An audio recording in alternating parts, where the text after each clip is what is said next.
It's another episode of Car Chat with Kip on, let's see, it's Thursday, August 23rd, I think. Yes. And we have a couple of different topics to talk about today. One is a news topic. Yep, and I don't have all the info since I'm driving, but I know that Fiat Chrysler just announced a pretty big recall on SUVs, minivans, and crossovers. Talk a little bit more about what I wrote down there, my love. Yes, okay. It says, 209,000 minivans, SUVs, crossovers over brake problems. And then you have the different models. Yep. You have the 2018 Dodge Journey, 2019 Grand Cherokee, the 2018 and 19 Grand Caravan, and Jeep Compass. The Grand Caravan thing really, is kind of interesting because I was under the assumption that like 2018 was the last year for the Grand Caravan because the Chrysler now has the Pacifica. But I guess I'm wrong. Hey, Lillian Johnson just said hi, Pops. Who? Laney, that's her. Oh. Lillian Johnson is her pen name, or nom de plume. Yeah, I should have known. Hi there, Laney. How are you?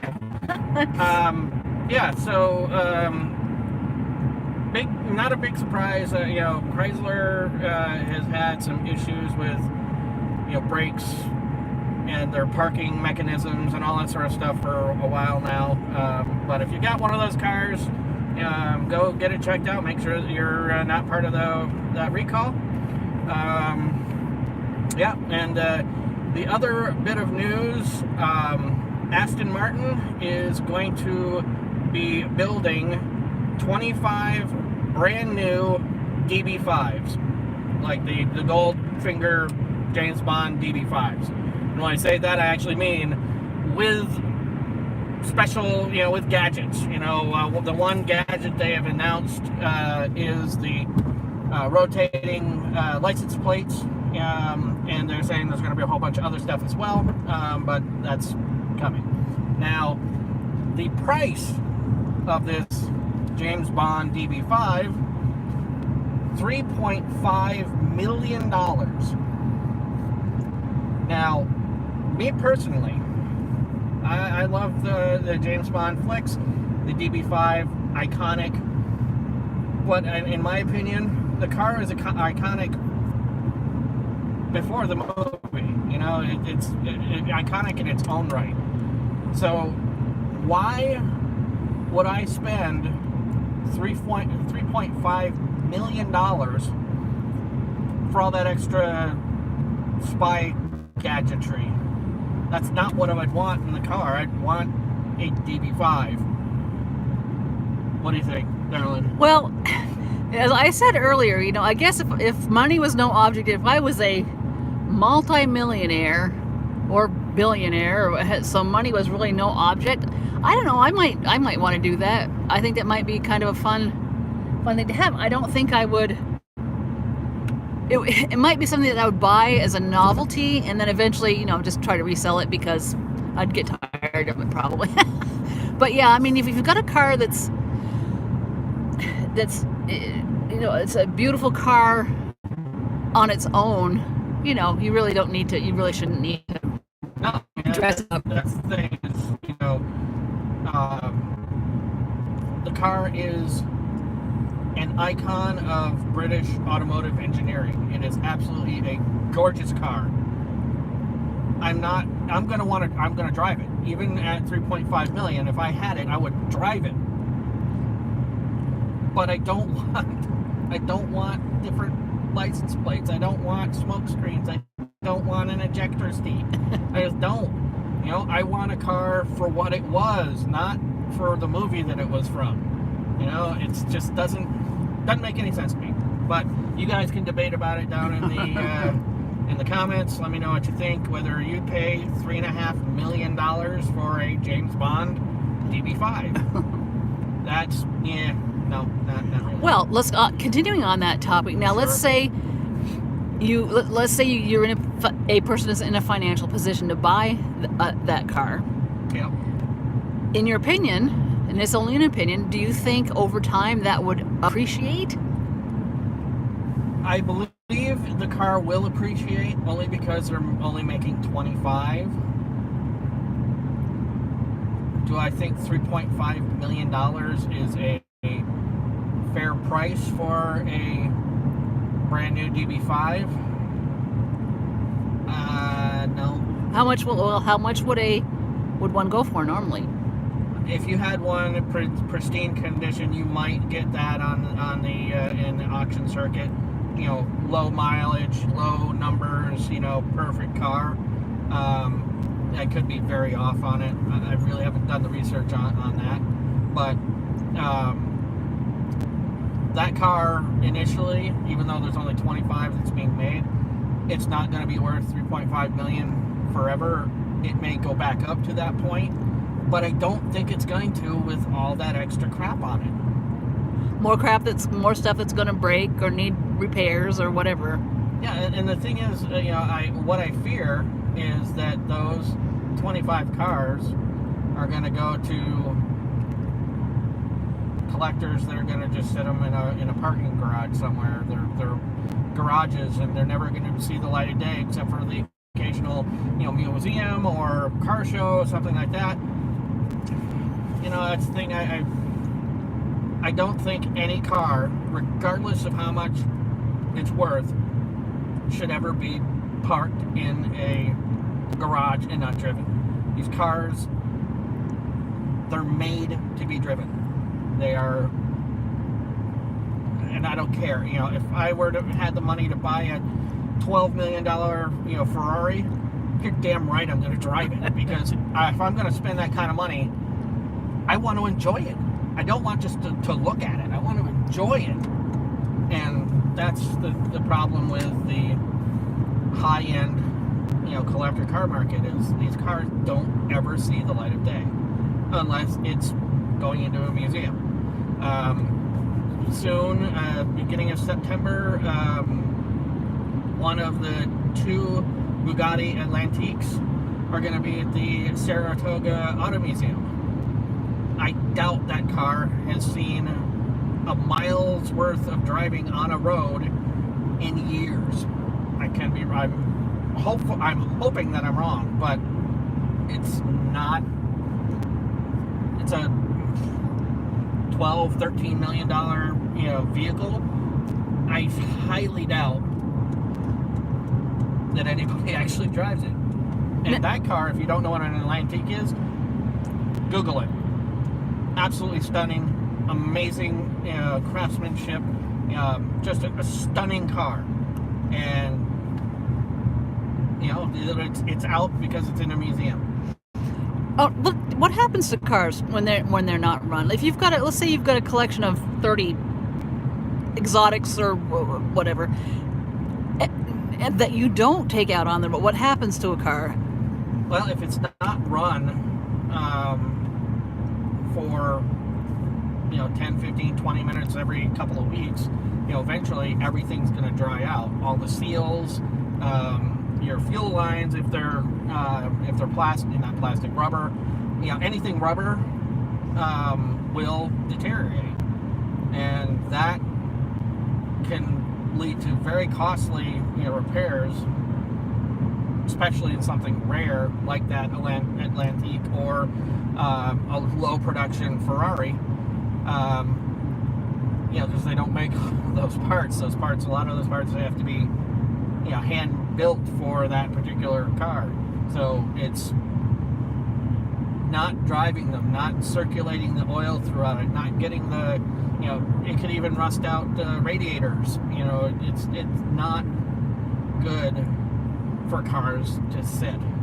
Not, even in modern cars, a car that sits a couple months, the brake rotors are all rusted. You might have a caliper that rust closed. It might, all sorts of things. Gas lines are gonna, rust out. It's just the nature of the car. But you drive them, and a lot of that stuff, it's going to eventually happen, but it's not going to be the same sort of immediacy that happens with a lot of cars that sit.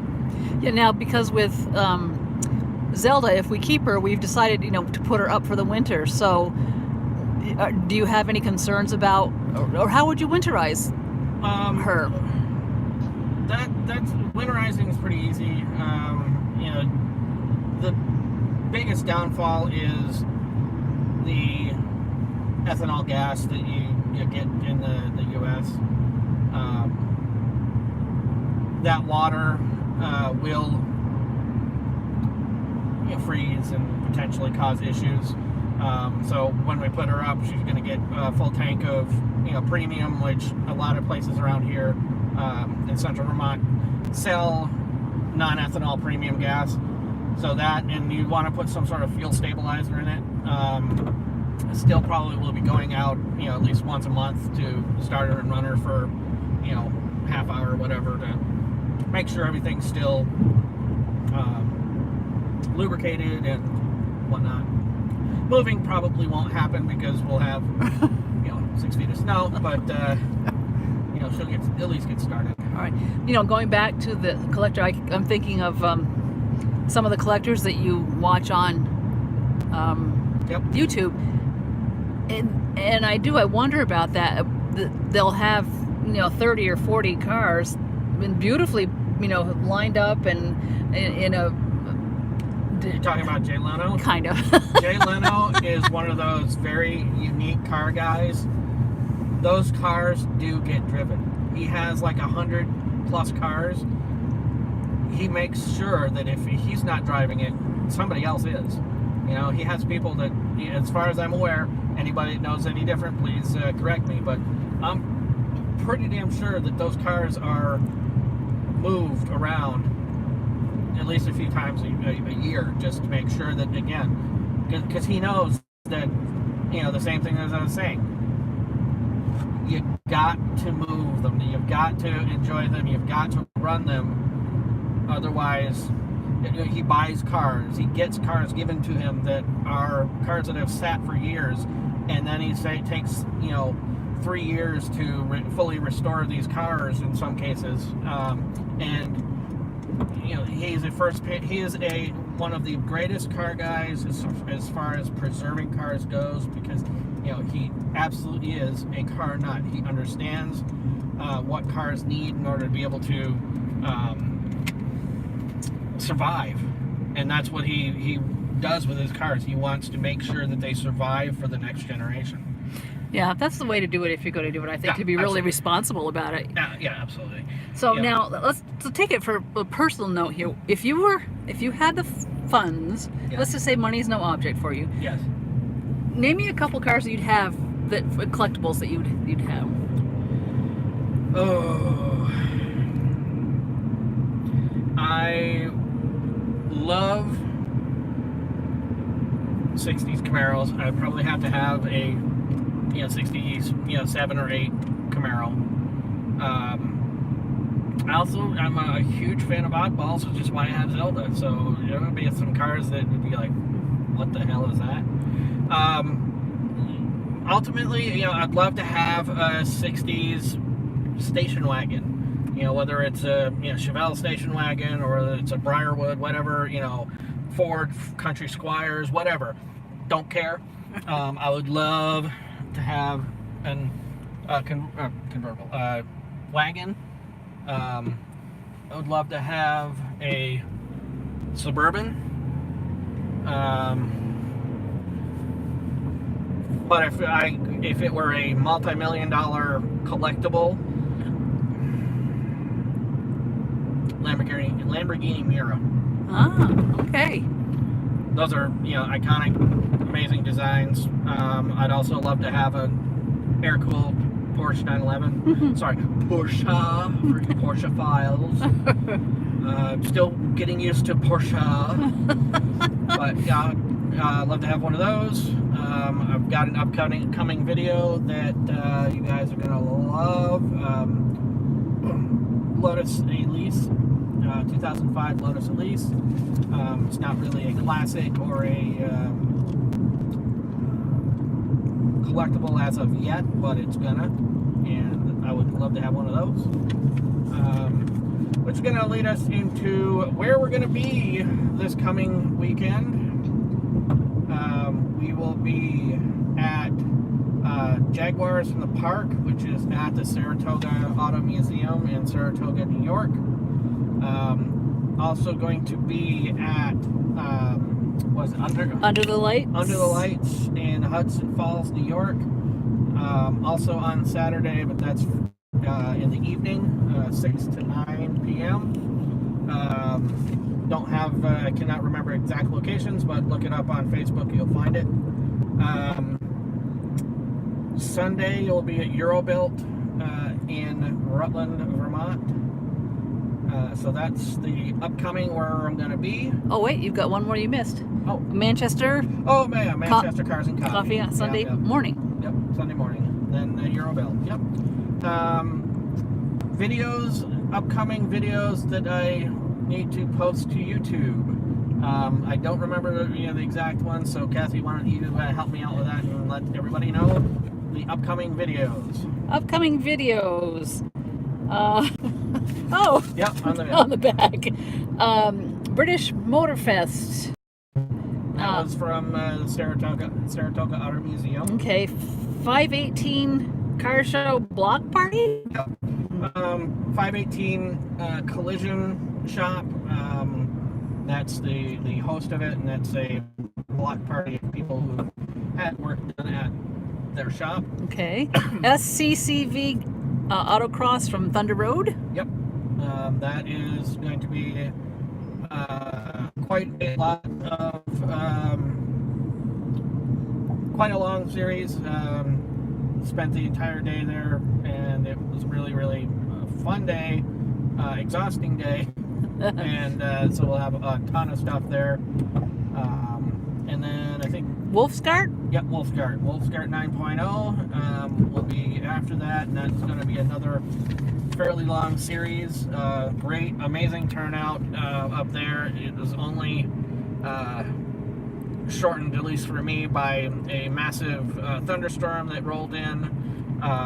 So I already want to apologize to the Wolfgart people, because the last bit of cars had to be flybys, because it was literally the last car I did, I turned off the camera and it started to downpour. So again, sorry to all you people. Shout out to Matt's Garage, by the way. They've popped in a couple of messages. Oh, cool. Happy about the more autocross, and when we were talking about cars to collect, 65. I think he said 65 Camaro. no, I didn't make Camaros in 65. Well, when there was 65 something. Sorry, Matt's Garage. Yeah, we'll go back through that. All right. But yeah, thank you guys all for watching this live stream. We're gonna shut it off and have a day. Hopefully it's a good one.